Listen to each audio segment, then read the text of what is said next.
Hey guys, welcome back. Part 4 of my crazy ex-witness story.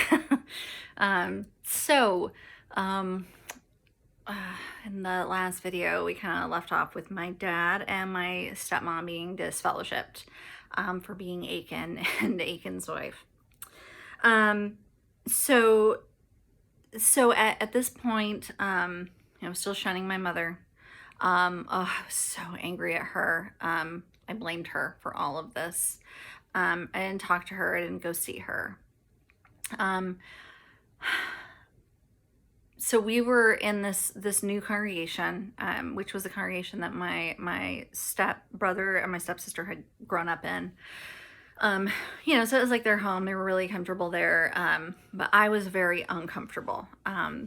I didn't I didn't have any friends there at all. There weren't really a lot of girls there my age.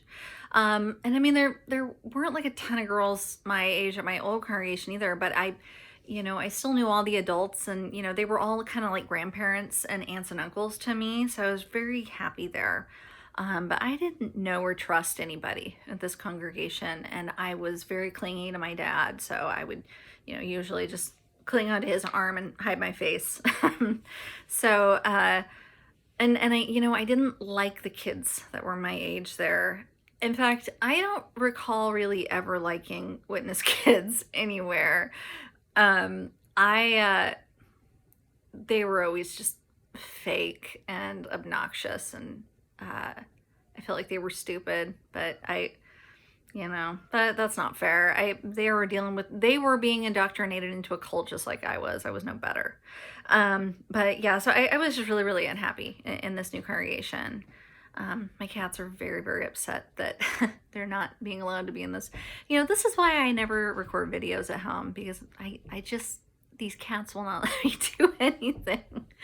So, anyway, so I was already miserable, and I was kind of getting to this point where I was like, wanted to dress all in black and just, write poetry and get all artistic and about it. Um, so, uh, um, so my dad and my stepmom, they did not agree with this disfellowshipping, but they decided that they were, gonna work with it and get reinstated. So they weren't allowed to have family study with us anymore, which meant that an elder would come over and study with us. One of the elders that disfellowshipped them. And the elder would ask me if I wanted to be a part of their study, and I would just walk past like he wasn't even there, just go upstairs, go in my room, slam the door. Fuck you. But he would, they would study with my step siblings. I can't. So, but I decided that I didn't think this was fair either, so I wasn't going to abide by the rules. I didn't care. And I was baptized already. I forgot to mention, when I was 11, I was so angry at my mom for kind of walking away from our religion that I decided I was going to get baptized because that'll show her. So when I was 11 years old, I got baptized at the Circuit Assembly. My dad went through the questions with me. Just as a quick tangent, I'm going to get back to the story, but what's funny is that he went over these questions with me that you have to answer with the elder to get baptized, and I didn't understand any of it. He's like telling me, we had to go through and like study this. This is all the work I had to do just to get baptized. And he's like going through all this crap, and I'm like looking at him like, I have no idea. I don't know what you're talking about. None of this makes any sense. So he just started telling me the answers, and I just wrote them down in the margins of this book. And then the elder would come over and study with me, and like some of them I would go, I don't know, because I still play with my, Barbie dolls. This is all way over my head. And then some of them I would just read the answer that I wrote down, when I was reading, I'm like, this doesn't even make any sense. I say it to the elder, and he's like, very good. I'm like, oh, okay. So I got baptized to stick it to my mom. Yeah. So I was baptized already, and the stakes were high for me. And me and my stepsister were both baptized. My stepbrother wasn't. So my dad was like, we can study with your stepbrother or talk to him about it. We can't talk about it with you anymore. I was like, well, that's bullshit, because you're my dad and I'm your kid. And if I want to talk about my religion with my dad, then I will, So after the meetings, my dad and my stepmom decided that they couldn't go to this congregation anymore that we had been going to, because the elders hated them, and hated my dad. And so we were going to go to my old congregation, which was like a 30-minute drive. So because of that, it was going to take longer for them to be reinstated. But it was going to be worth it, because at least these elders would be nicer to them. And yeah, so that was hard on my stepbrother and my stepsister, because now they're being moved away, from all of their family. We had to drive half an hour to the King Mall and half an hour home. But I was happier because I was in my old congregation with my grandparents. I had some cousins there. I was just pretty happy about that. But they wanted us to fellowship, my dad and my stepmom. So we would come in. We come to the Kingdom Hall. We would sit towards the back, and then my dad and my stepmom would leave and go sit in the car, and told us to stay as long as we wanted in fellowship. And I wouldn't do that. I would just come out and get in the car with them. And I was like, if they're too good to talk to you, then they're too good to talk to me. I wasn't going to, I was going to shun my mom, but not my dad. So, anyway, that was just a nightmare. It was and it really affected, like, my schooling and everything. I did terribly in school. I never went to school. I hated school. I flunked out of everything that I didn't care about, which was everything that wasn't, art or or reading. The only two things I excelled at. So, yeah, it was just a really, really rough thing to deal with. Sorry. It's a really hard time in my life. I want to make sure that I'm giving you guys the correct information. Okay, so moving on. My dad decided that he couldn't let my mom do this and get away with it, right? She was public enemy number one in our house. And my dad absolutely believed that she was a whore, and that she was whoring it up, especially since she, got herself raped. So he decided that he needed to prove that she was sleeping around, and hopefully that would get him reinstated. So one of the reasons why they decided, once the elders that disfellowshipped my dad and my stepmom, when my dad was with them and saying, hey, she told me that she had sex, she told me that this happened, they were like, and he's like, I told the elders at my own congregation that, when everything was fine. And these elders are saying, well, it doesn't matter if she told you that, because we need 2 witnesses. All right. So this was my introduction to the 2 witness rule. I didn't know about it until my dad came home from that elders meeting and told me. So they're like, well, you need 2 witnesses to this, because she's saying that it didn't happen like that. Right. So if you are able to get her to say that she has had sex, or prove it in any way, you need 2 witnesses to that. So yeah, that, in case anyone's wondering, the 2 witness rule is real. It is real.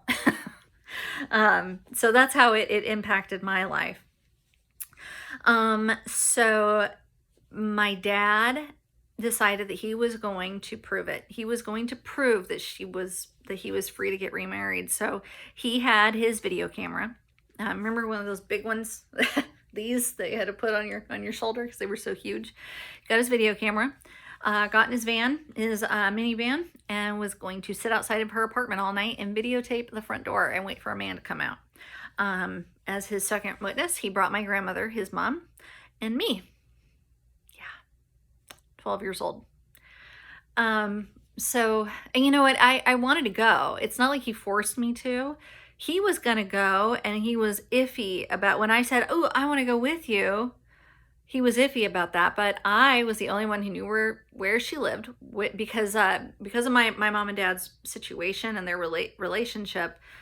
He, you know, hadn't seen her home because she would always meet him someplace else, meet him in like a parking lot or something to trade me back and forth. They never went to each other's homes because she didn't want my dad at her home. So I was like, well, I know where she lives, and I know what her boyfriend looks like, and I know what kind of car he drives, and I'm the only one who can really help you with this. So I got to go. So we went to her apartments, and I said, there's this car, and my dad parked and got his video camera out.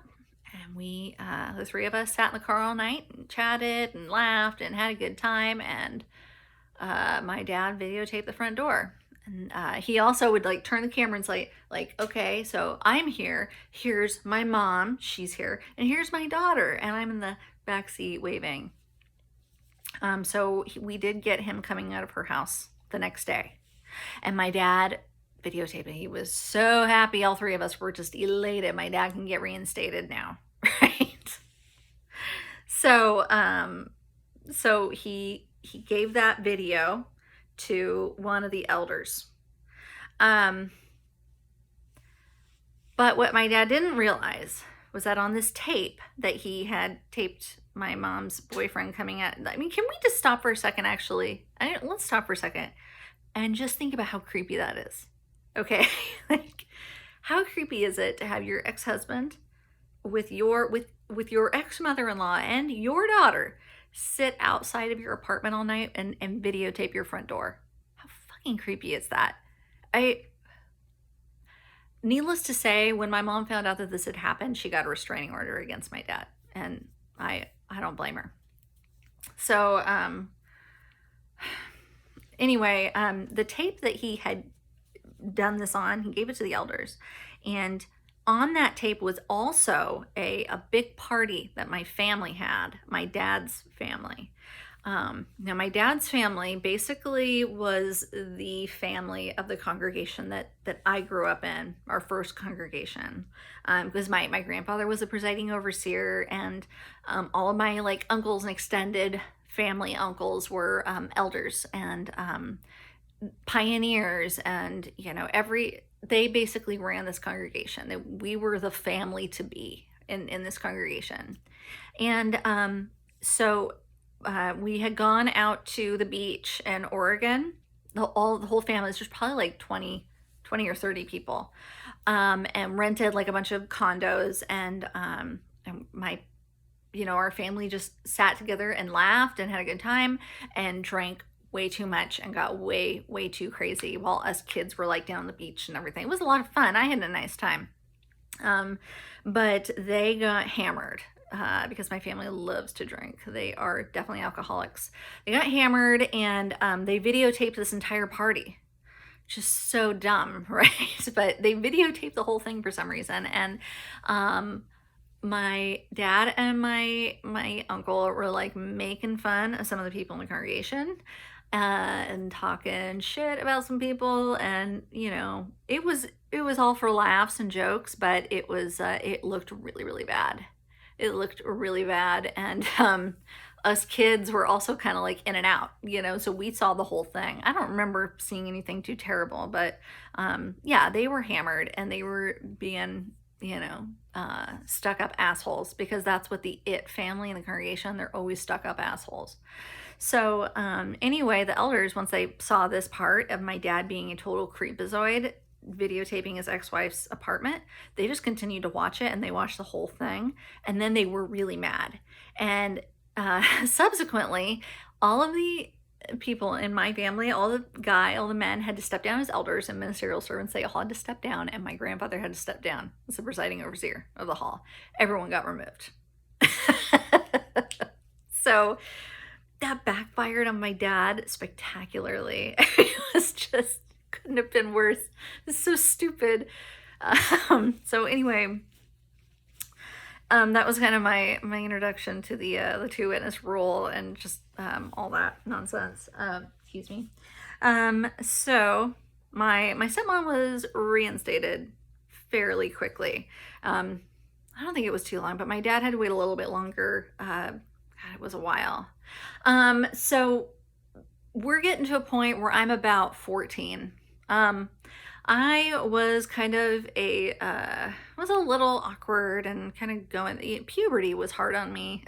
Like some people go through puberty and they're like, good looking. And then some people go through puberty and they just are pudgy, zitty mess with frizzy red hair and braces, which was me.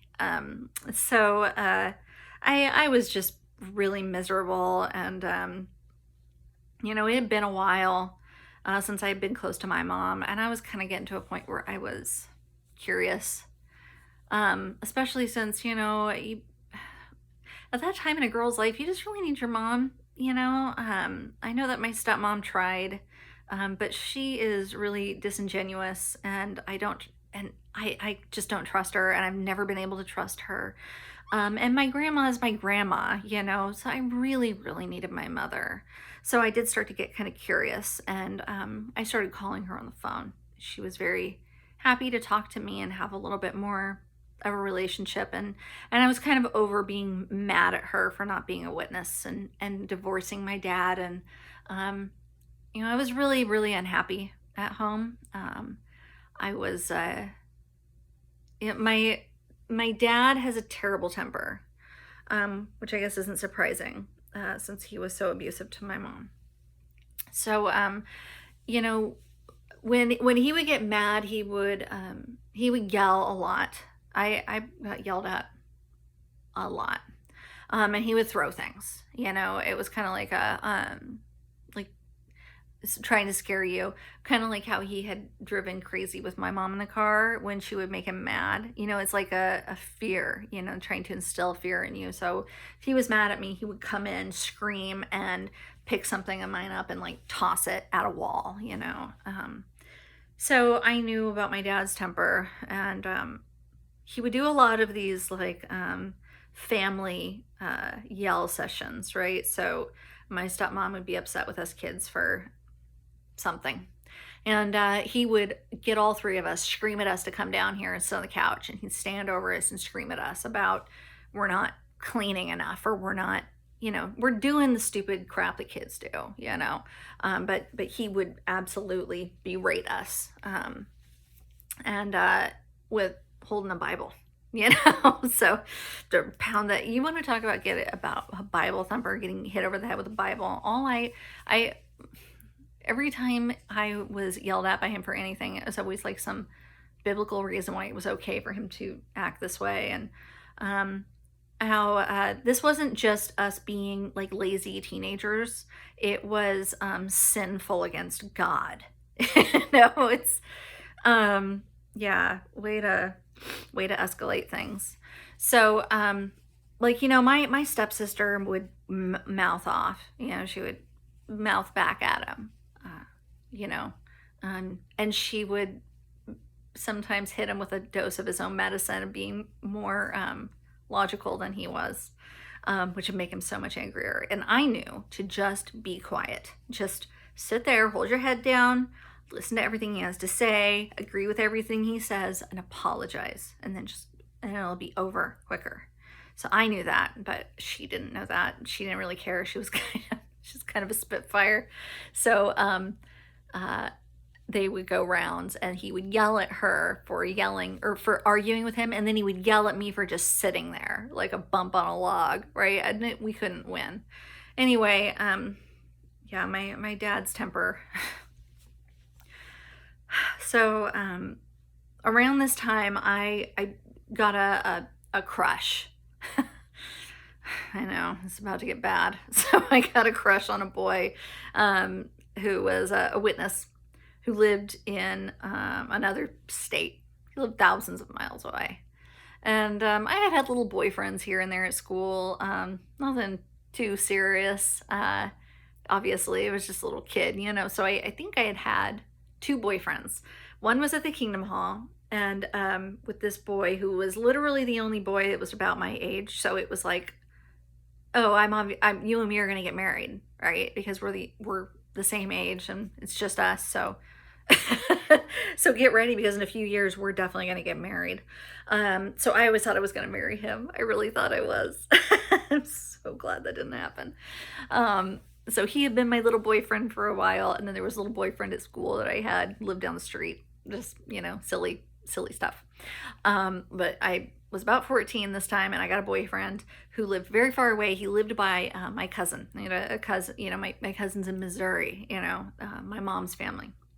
So I had met him through her, and I was just head over heels. That first time you ever fall in love when you're young, when you're a teenager, and it's like, oh my God, you'll never love anyone like that again.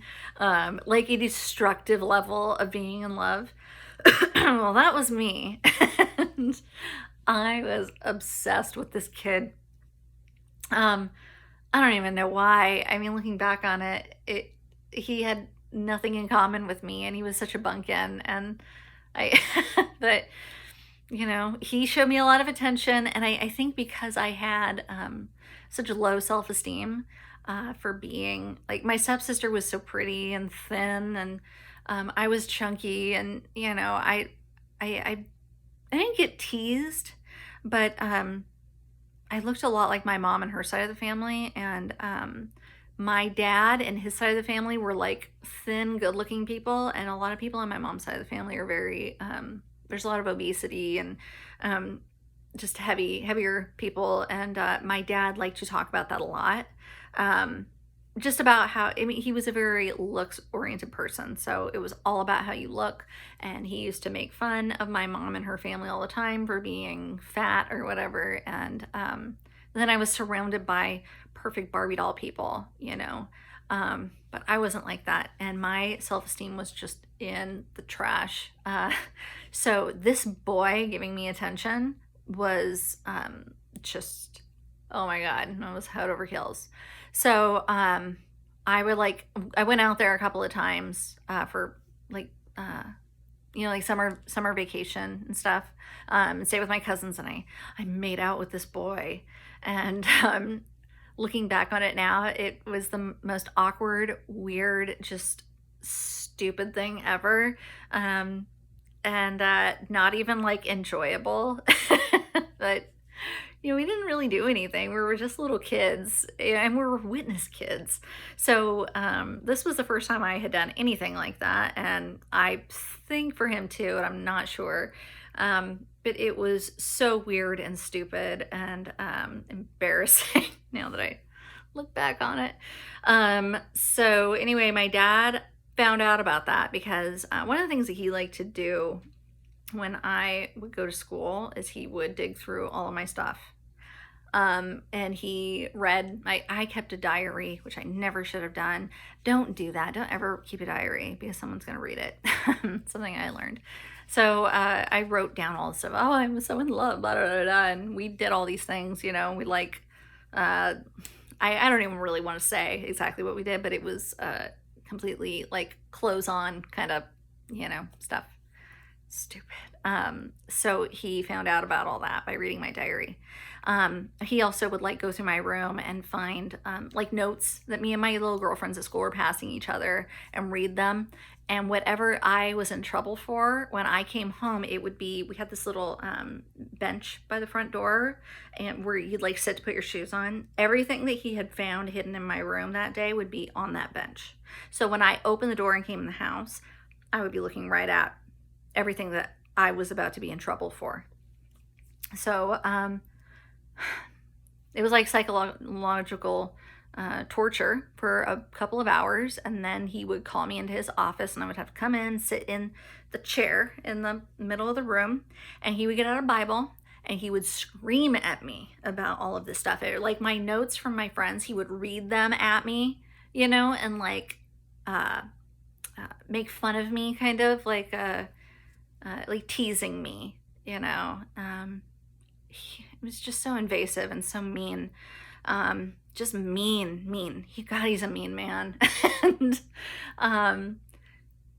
it was horrible. It was like I could have nothing. I couldn't have my girlfriends at school and me, you know, couldn't be stupid together. I couldn't have like these moments with this boy that lived 2,000 miles away. It's like ideal. If you want your 14-year-old not to get pregnant or have sex or any of this stuff, then get her a boyfriend that lives 2,000 miles away. It's perfect. So, I mean, I couldn't have anything. I couldn't have anything. And I was beat over the head with that Bible all the time. Ugh. So, and, you know, he always had a really hard time when, like I say, I couldn't have anything because I could only have him. You know, it was he needed me to only focus on him forever. Like, you know, when I was growing up and kind of in that between stage for, you know, for a young lady, when you're going from little girl into like preteen. And, you know, I had always had a little girl haircut with little bangs, and I wanted to grow my bangs out because my stepsister did. And it was kind of the thing at that time was to have, you know, real long straight hair with, you know, no bangs. And I wanted to look more like a teenager. And so I told him one day on the car that I would like to grow my bangs out. And he lost his shit. He freaked out. He was yelling at me. And what I had told him like the week before, like I had always called him daddy. And I told him I would like to start calling him dad instead of daddy because, you know, I felt like daddy was kind of a little girl thing to say. And I was, you know, becoming older and, you know, I wanted to call him something different. And his anger about that also came out. So he started like making fun of me. He's gonna grow your bangs out, dad, you know, like sneering while he uses the word dad at me, like making fun of me for wanting to call him dad. He's a monster. And you know, my stepmom, she did a lot of really shitty things to me in my life, but I had a point, I gotta say, at that point, she did stop him from continuing to do that day. That went on for years. But anyway, that's just what I mean. He needed me to be a little girl. The day that I started my period, I told him, and he broke down into hysterical sobbing because he knew that, no, I'm not a little girl anymore. I'm on my way. So he could not allow me to have anything that wasn't completely focused on him or him and his religion. I did auxiliary pioneer in the summers, you know, and I did get to do a little witnessing, like special pioneering, where you get to go to like another territory. I'm having a hard time thinking. It was like a where the need is great kind of thing, but just for the summer. So I had gone with another witness family. Got to go do this in North Dakota one year. That was kind of cool. So anyway, I was definitely, you know, doing all that stuff, but I also needed to grow up, and he could not allow that to happen. In fact, one of the days that he came into my room to yell at me, he had bought me one of those American Girl dolls, you know, a few years before when I was younger, and I was, you know, like dolls, and I was growing out of that. I didn't play with dolls anymore. So it was just kind of sitting on the floor, you know, like gathering dust. And he picked that thing up and threw it at a wall. I was horrified. I was horrified. You know, when I hear myself saying all these things out loud, it really tells me like he really is an abusive asshole. Anyway, so I digress. I'm sorry about that, kind of going off on a tangent. So he found out what I had done with this boy, which was like all of practically nothing. And I had to go to the elders about it. And I will pick up that story, my teens, as we get into that fun part of my life in the next video, because we're getting about 30 minutes here. So don't want to push my luck with you guys. I hope that you're able to listen to the next part because it is about to get good. So anyway, thanks y'all, and I will see you in the next part. Bye.